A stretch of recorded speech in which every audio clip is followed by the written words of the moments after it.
What's up, guys? How you doing? Charlie here, Food Fight Club. Hope you guys are well. Today we're going to talk about my mom and how she raised me and the type of person she was. So let's get in the ring. First off, when I talk about my mom, I just want you to know, I loved my mom. She, along with the bad things she did, she had some good qualities, some good things she did. But please don't interchange or, my mom for your mom, or come down on me too hard because maybe your mom was better, you know. So, the, I guess, effects of me talking about my mom might make me look insensitive or hypercritical. These are just my feelings and the truth about, how I was raised. And, I'm not coming from a place of victimhood because, if it wasn't for my mom, I wouldn't be here. I wouldn't be doing what I'm doing. And I do credit her with that. So first of all, my mom was born in 1943, and she passed away in 2021, January 2021. She was 77. I believe she could have lived longer, but she did have some, I think, health problems due to how she treated her body, in her younger age, and, how she viewed herself and, did what she did to herself. So I'm going to go back and forth probably a little bit, so I don't have anything written down, like notes or anything, so try and bear with me. When I talk about my aunt in this video, we're talking about my mom's younger sister. She had two younger brothers and she had a younger sister. My aunt is my godmother. She's, a very dear person to me. And she was, I believe, a little bit of a victim of my mom's narcissism. And again, I'm not a doctor, I'm not a psychologist, I don't diagnose anybody, I just use the term kind of loosely because she did have narcissistic tendencies. And my aunt tells us that, she would boss her around as kids, everything had to be done her way, and, stuff like that. Which, my mom was the oldest of the children, so, that's kind of how it goes sometimes, but we saw, growing up how it ended up. I didn't have any bad feelings, with my mom when she passed, so I'm kind of glad about that. But it's not going to be that way when my dad passes, and that's another story. So my mom had bulimia. I'm not sure, that she suffered with it throughout her whole life, but when we were kids, we would sometimes go out for a holiday or a Sunday or some kind of special occasion. And as kids, we were all playing together. We didn't watch what anyone else was doing, but we would come home and my mom would either announce it or she wouldn't, and she would go into the bathroom and we would hear her throwing up. And we would ask my father, is mommy okay? And he would say, yeah, she's fine. She just ate too much, so she makes herself throw up to feel better. And as kids, we didn't know any better, so we were like, okay. So that would go on. We would hear her, on different occasions doing that. I don't think she was an everyday bulimic, or however you want to put it. You know, I think she did find out that it did give her relief, but, you know, we both know that you shouldn't be at a point where you're out of control and then you're in the bathroom throwing up that night. You should really strive to be, you know, have a little more self-control than that, you know, be more in touch with your body. But, you know, she was also steeped in diet culture, even from probably back in the late 50s, 60s, when it was kind of up and coming. And I mean, you know, one of the models back in the 60s, her name was Twiggy. They called her Twiggy.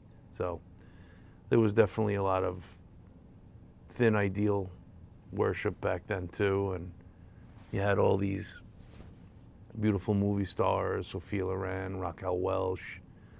And after my mom had passed, one of her old neighbors, who they hung out with a lot, had told me that my mom would not eat because, in my mom's words, she had to look like Raquel Welch, you know.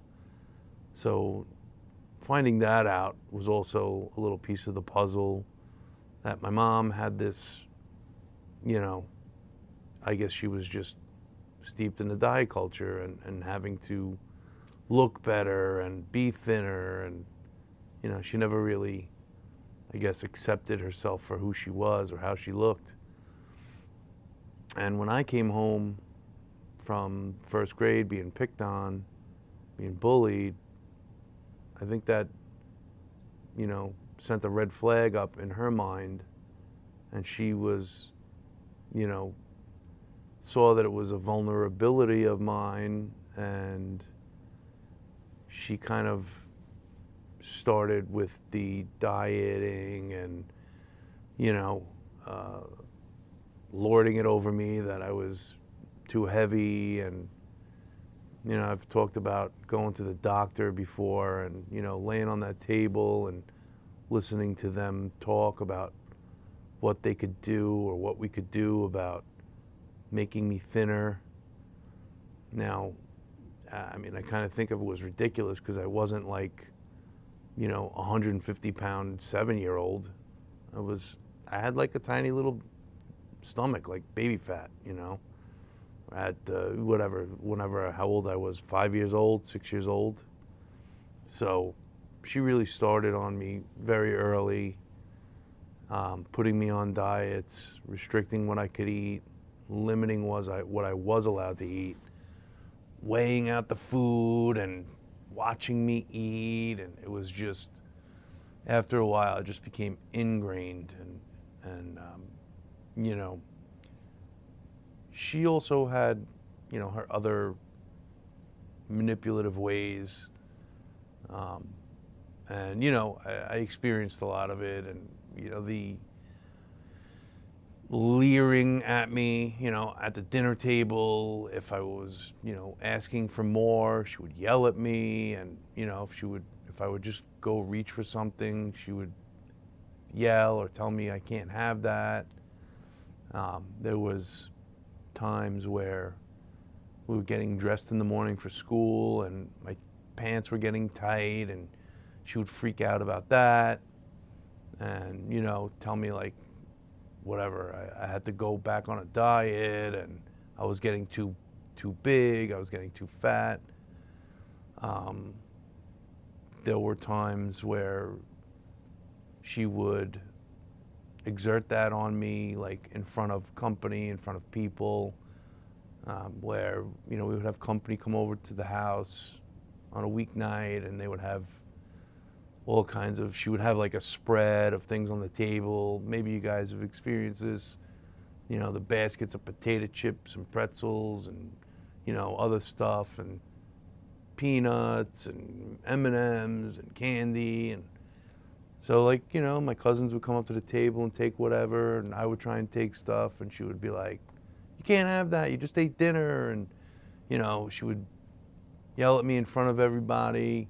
I would say, like, come on, you know, I want some whatever, chocolate or whatever, can't I have it? no, and I would say, why not? And she would say, like, you're too fat, or because you don't need it. You don't need it. That was her famous line to me. So, as, I was growing up, I formed this opinion of myself that I wasn't enough unless I was thinner or unless I lost weight. And it really ruined like my confidence, my self-image, my self-worth, and it just affected me later on down the line. But eventually when I got into high school, I was putting myself on diets. I was watching my own, waistline or however I felt, and it just became my identity, you know? Like most of my life, I was just the fat guy who went on diets and lost a lot of weight and then gained it back. So it really got into my head, and it damaged my life a lot because I never really knew, who I was or what I wanted to do with my life. I knew I wanted to help people. I just didn't know how. And I was a massage therapist for 11 years, and I felt really good about that. I was helping people, but it just never really, I don't know, it just never really worked out, I guess.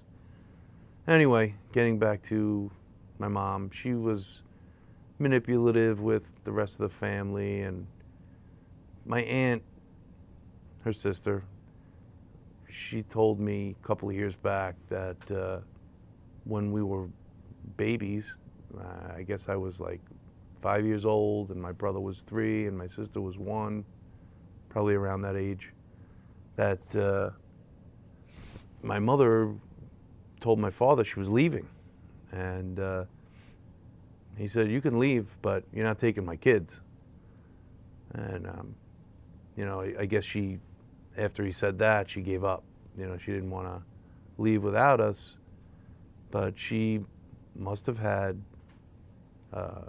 someone on the side, because back in the early 70s, a woman who really doesn't have any kind of means of supporting kids, she wouldn't leave her husband. And it was an old boyfriend of hers. My aunt found out that she was, I guess, seeing him when my father was at work, maybe, and she would take us to the playgrounds, and this guy would show up there, and she said he would watch us play around on the playground and I guess hang out with my mom. It's all speculation, but you don't really ask your husband tell your husband you're going to leave if if something serious isn't going on. So I always felt bad. I've felt bad since I found that out from my father, but I'm glad he told her that she's not leaving with his kids. I mean, that was a good move, but and I thought to myself, like, how much, I guess, quality of a life did he have, or what kind of relationship did they have after that? Because it must have been really tough on him. So you could credit my mom with, I guess, sticking around, but I can't see how it would be like wholeheartedly sticking around. And later on she would manipulate my younger sister. My sister is a good person, and she is still kind of like doesn't want to admit, like, to herself, like, she knows how my mom was, and we'll talk about it or joke about it or reminisce, but I don't think she really truly 100% understands how manipulating she was. Maybe she does, maybe we just don't talk that deeply about it. But my mom would ask my sister, can you leave me some money? I need to do this, or I need to go shopping. And my sister would leave her money, like, I don't know, every day, almost every day, somewhere like that. Because my mom was never happy with the living that my father earned, you know. And she would, when we were in the car alone, I remember one time me and my wife, she was, you know, talking shit on my father, like, he was never this, he was never that, he never had confidence, he never was blah, blah, blah, blah, you know. And, you know, she would do that. So I can't imagine her not doing that about me or anyone else. Um, so, yeah, that's how she was, you know. That's just who she was. She would, I guess, sow a little discord here and there between family. And, you know, this is long term how things turned out, you know. Like, I don't speak to my brother and my father anymore. I keep in touch with my sister. And, you know, we have a good enough relationship, although I do know that my sister is torn between me and my family, and then my brother and his family and my father. And I don't begrudge her or, you know, anything. I don't bring it up. I leave it be.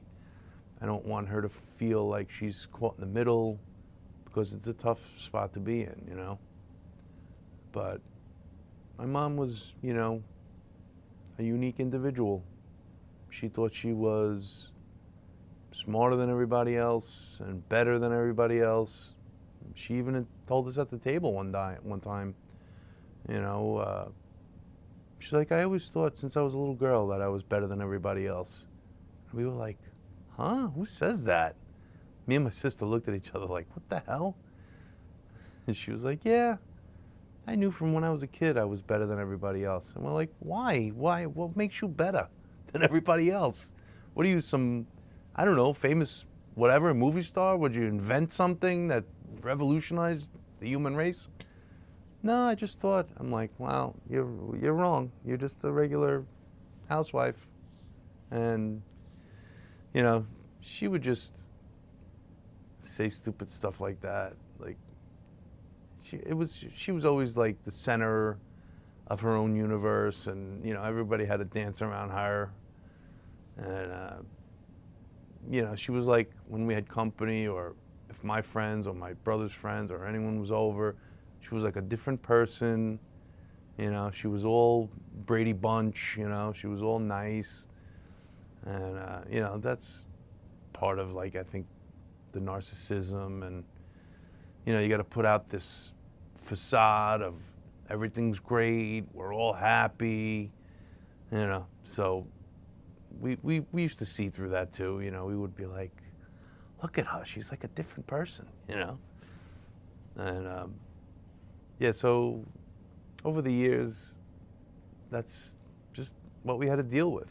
And that's why I got out as soon as I could. You know, I just had to get away. And I didn't know what it was. I left the house when I was like 23, moved to Florida, and then when I came back in 2002, I got suckered into thinking that things were different, you know, because that's what she did. She said, oh, no problem, you know, things are gonna be different. Yeah, I says, you know, don't think you're gonna raise my kids or be, you know, over me with my kids. No, no, no, everything's fine, you know, I won't do that, I promise, blah, blah, blah. I mean, she kind of did in ways. She would say things like that. We were like, really? Like, how could you even say that, or how could you think that? But she did, you know. It's a shame, but that's just how it was. As far as putting me on diets and my weight, she was, you know, never happy with that. And it was always something that I had to carry around with me. And I guess, you know, it didn't really change since she's gone, except for the work that I've been doing on myself with the intuitive eating and the studying of the narcissistic family systems. So, you know, I guess my point is like, you just got to realize or think and figure out where your background comes from, how you're trained as, a child, as a person, and what's holding you back. Because, we all trust our parents when we're kids to be the be all end all. We trust that they know the right things and they wouldn't steer us wrong. Meanwhile, nobody's perfect, but we don't know that as kids. And my mother never really changed. She was always that same person. When I would come down from my apartment after we moved back to New York, she was always, ready to jump on you. Or I would come down to leave and I'd be like, all right, see you later. And she'd be like, where you going? Like, why do you have to know where I'm going? I'm 45 years old. Like what's the difference where I'm going? And these were like the things, like, oh, you're not going to put a jacket on? It's cold out. It was just always a comment. Oh, you're wearing that? Where you going? Why aren't you dressed? Like, oh, you're wearing shorts? Always looking to poke the bear. Always looking to start a little conflict. And then when, you did have conflict and argued, she would become, the victim. She would turn it around magically, and all of a sudden she was the victim. And, I've said it before, like she was a master. She would be the victim. She'd start crying. Oh, I guess I can't say anything. I guess, oh, blah, blah, blah. And then you would actually start questioning yourself, like, wait a second, am I wrong? Should I just apologize? It really just she got in your head and she just like knew how to flip it around. So, I mean, if you have a mom like this, I guess you got to just either take her with a grain of salt, which is very hard. It's not easy. Or you go no contact. I mean, basically, those are your two choices. And the first one's very hard. Second one's hard too, but, in order to preserve your sanity, you might have to consider it. There were other issues with my dad too. I don't even want to get into it. It's not really even, pertinent to this conversation. But, like I said, don't compare your mom with my mom. Don't fault me for talking about what happened. I'm not a victim. When I realized who she was and what she did, I've tried to fix myself the best I can and move on. I always felt like my wife and myself were, better parents because of our backgrounds and how we realized we were raised. And we have better relationships with our kids. And, I guess that's the happy ending to our story. And not that it's over. But, you just have to roll with it and evolve and, do a little detective work and put the puzzles, pieces of the puzzle together. And eventually things will make sense, So I guess that's about it for today. Didn't mean to really run this long, but got a little verbal diarrhea about mom. We'll see what the reaction is to this video, and hopefully people will understand. This was kind of inspired by a guy I just happened to catch on Instagram, and he did like a 14-part little series on Reels on his channel to talk about his toxic mom. She was a piece of work. My mom wasn't as bad, but in some cases she was kind of. the same way. And I thought maybe, since this is I guess this is the 25th video on my channel, maybe I guess, pay a tribute to my mom. I don't know if it feels like a tribute, but like I said before, if she wasn't who she was and I didn't put two and two together, I wouldn't be here. So I do, give her some credit for the position I'm in. And if any of you guys need help with any of this, you want to talk for a little bit, just click the link in my description and, schedule a call and we can talk, maybe put two and two together. So I think that's going to be it for today, guys. I hope you got something out of it. If anything, maybe a laugh. But always remember, let's see if I can get this right. I'm not even sure. I haven't said it in a while, probably since last week. But compliance gets rewarded, but rebellion is its own reward. All right? Be a rebel. I'll talk to you guys soon. Hope you enjoy this one, and take care. Bye.